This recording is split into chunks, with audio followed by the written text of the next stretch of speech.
Something I notice gets very little attention in drawing discussions, even though it is foundational and important, is that drawings are made in the body, by the body, occur in the body. I'm not talking about ergonomics here, how to position the body so as not to hurt it while drawing for long hours. I'm talking about something more basic and primal than that.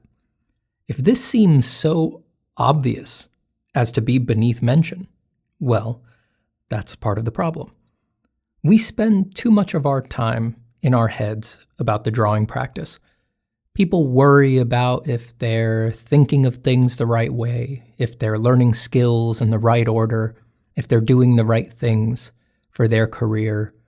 We get worried, often to the point of paralysis, over if we're practicing in the optimal way or about how others will react to our work, if we're making sufficient progress. These thoughts on their own are not bad. Some version of them is necessary for guiding our practice in the direction we want it to go. The worrying is the problem. All these thoughts elevate, I would argue, overemphasize the power of raw thought in this practice. This wouldn't be as much of a problem if we equally honored the other aspects of the practice, including the spiritual and the embodied aspects. But, as it is a problem for a lot of artists. Thoughts are okay, but they're not all they're cracked up to be. Most of them are random, and even the ones that feel really on task and focused just emerge, unauthored, into consciousness, relentlessly. Consider a few things as you work.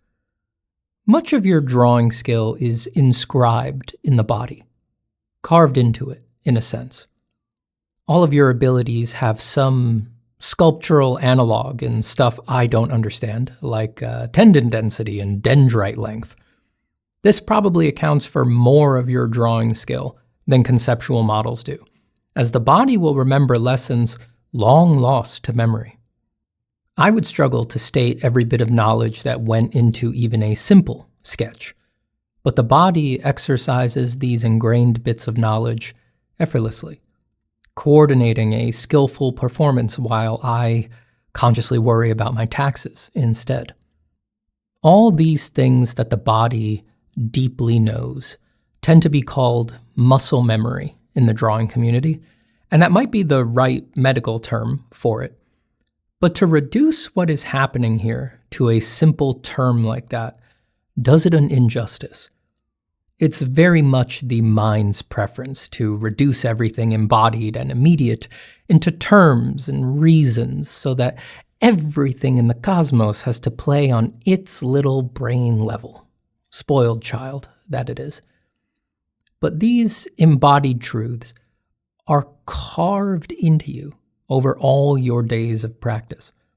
The particular coordination of these physiological systems turns you into a unique and complex sculpture across both your limbs and your brain. Again, the tendency to nod at this knowingly and then forget about it is a more pernicious problem than artists tend to understand.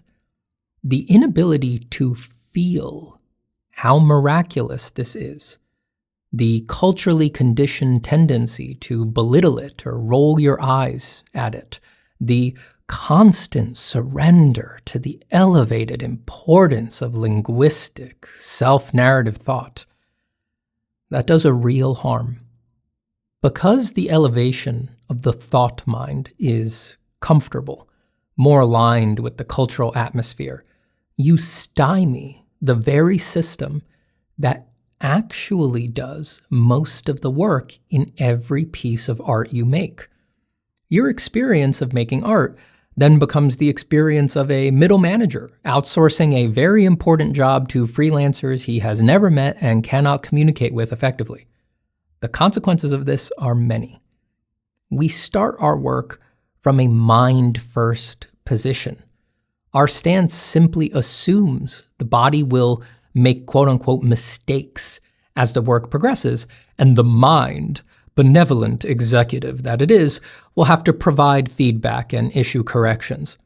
Has it ever occurred to you that the body, the tireless, undemanding archivist of all your skills, may know more or just as much as the mind? That perhaps the opposite stance has validity?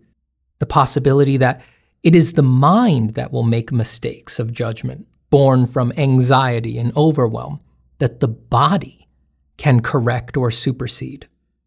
A very peaceful balance is available down that path if you're willing to look. In the end, I do not think either body or mind is final arbiter. But if you haven't given the body a day to hold the high seat in a month, a year, or your whole life, it sure as hell might be time. Giving the body its due respect will help make it more natural, more automatic, to balance your stance between the loping, abstract thoughts of the mind and the intuitive, unspeakable thoughts of the body. A meditation on these subjects looks a lot like simple, yokel-like marveling at yourself as you draw. Just pull out a piece of paper, commit yourself to not caring if what comes out on it looks bad or is even cogent, thereby deflating the need for any thoughts. Remember, any thought is useless and besides the point for this brief period. And then simply begin drawing, noticing with tender attention the sensations and movements that you make.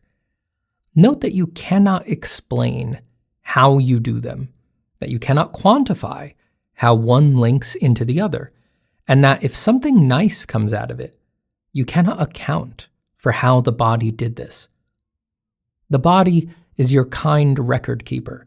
It processes, analyzes, internalizes, and enacts as much, if not more, than your thoughts. Will you keep being a horrible boss, ignoring this excellent employee? It might be time to consider a promotion. Of course, in the end, there is no boss and no employee. You are not a ghost haunting yourself. But this way of thinking is often necessary and unbreakable until moments come where the unified truth is felt rather than conceptualized. I wish you much happy drawing until then.